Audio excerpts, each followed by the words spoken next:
gitu loh. Nah cuman bedanya adalah yang dapat sapinya kemarin dari orang Brebes itu adalah Pak RT-nya gitu loh ceritanya, bukan Pak Ustadznya. Jadi ini tidak ada komunikasi antara Pak Ustadz dengan Pak RT yang saya lihat. Tapi maksud saya bukan berarti Pak RT-nya ngamuk-ngamuk ke saya atau ke orang-orang kita. Niat kita itu kan baik. Itu adalah mengenai Pak Ustadz sama Pak RT-nya yang tidak ada komunikasi. Yang saya lihat itu seperti itu.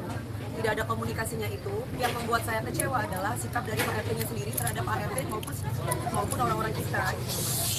Maksud saya, seandainya pun kecewa, kan sekali lagi bahwa sapinya itu bukan untuk saya atau orang lain, semua untuk warga di sini. Niat saya tuh baik loh, niat saya tuh baik, nggak ada unsur politik ataupun apa, dan itu sudah saya lakukan 5 tahun.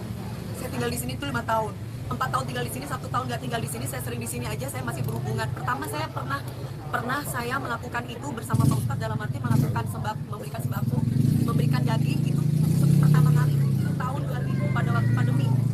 Itu ada Pak RT. Setelah itu banyak teman dari para warga ke saya mengatakan bahwa sembakonya saya tidak mendapatkan sembako Bu, tidak rata lah, yang tidak begini, tidak begitu. Padahal saya itu RT tempatnya Bu Dewi, justru dia dapat kadang RT lain. Akhirnya saya cari solusi sendiri. Saya curhat sama Pak Ustadz, terus Pak Ustadz mengatakan ya udah langsung saja ke saya Bu, biar saya nanti akan list orang-orangnya. Bukan saya yang minta list, dari Pak RT-nya sendiri yang memang menginisiatifkan untuk memberikan list. Bu, saya list ya Bu, nah dari list itu dikuponin gitu loh Mbak. Karena kan yang saya tahu yang namanya sembako, entah itu Idul Fitri ataupun Idul Adha, itu kan buat orang-orang yang tidak mampu. Kalaupun kita mau makan juga nggak apa-apa, tapi kan bukan yang pesta buat makan sendiri, tapi lebih mengutamakan orang-orang yang tidak mampu. Makanya saya selalu berhubungan dengan Pak Ustadz, dan mungkin kalau mau jadi saksi, warga-warga di sini jadi saksi kok. Dari awal saya tinggal di sini, saya berhubungan dengan Pak Ustadznya itu yang memang udah dari door to door, bukan baru sekarang. Tapi kalau keadaan di sini tuh peraturannya adalah kalau memberikan sembako atau memberikan daging itu harus pamit sama Pak RT-nya atau kepada Pak Ustadznya. Tidak boleh bikin acara sendiri terus bagi sendiri, itu tidak boleh. Makanya itu yang dijelaskan. Dan ini salah pahamnya adalah saya itu kenapa kok nggak langsung aja dikasih alamatnya. Saya tuh teleponan langsung sama orang Brebesnya, sama orang yang jual sapi itu saya. Jadi nggak mungkin saya bilang bukan Dewi Persik, orang saya ngomong itu Dewi Persik yang harusnya 170, dia kasih diskon 140 ke saya ceritanya. Ini saya Pak, biasa lah namanya dagang-dagangan beli sapi, pasti teman-teman tahu kan kayak gimana. Ya udah cuma sebatas itu. Saya memang tidak kasih alamat rumah saya kasih alamatnya masjid sebelakang rumah aja ya Pak, biar nanti berhubungan dengan Pak Ustadz. Nah, itu poinnya. Setelah itu nanti akan ada orang kita yang akan ngambil sapinya, itu doang. Nah, tapi sapi itu bukan untuk saya, untuk warga di sini, saudara-saudara saya. Dan itu saya lakukan bukan hanya sekali, tapi sudah dari tahun sebelumnya sudah pernah saya lakukan. Dan tidak ada politik-politikan, dan kami tidak ada nyebutin nama kubu lain dari dia, tidak ada sama sekali.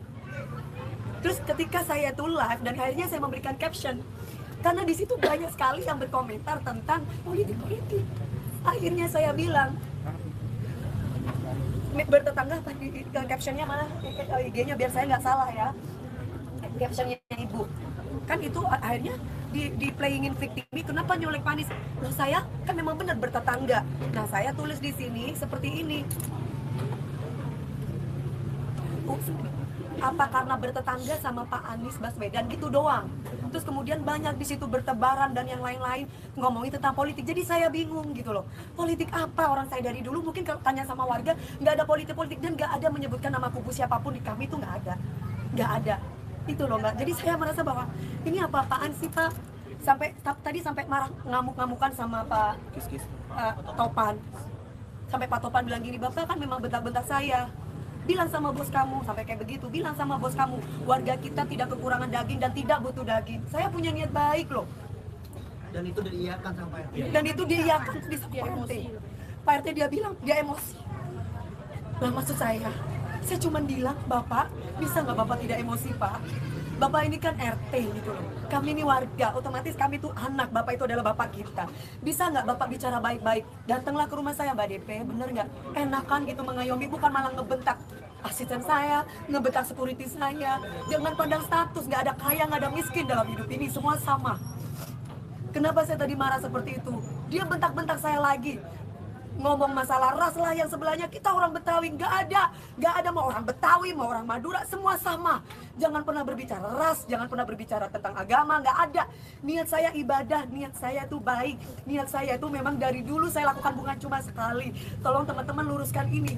Ini saya lakukan bukan cuma sekali. Kenapa sampai viral dan kenapa sampai ngoceh di sosmed? Karena ketika saya live itu banyak bertebaran di situ menanyakan tentang kenapa sapinya diakut. Gitu loh ceritanya. Saya punya niat baik loh mas.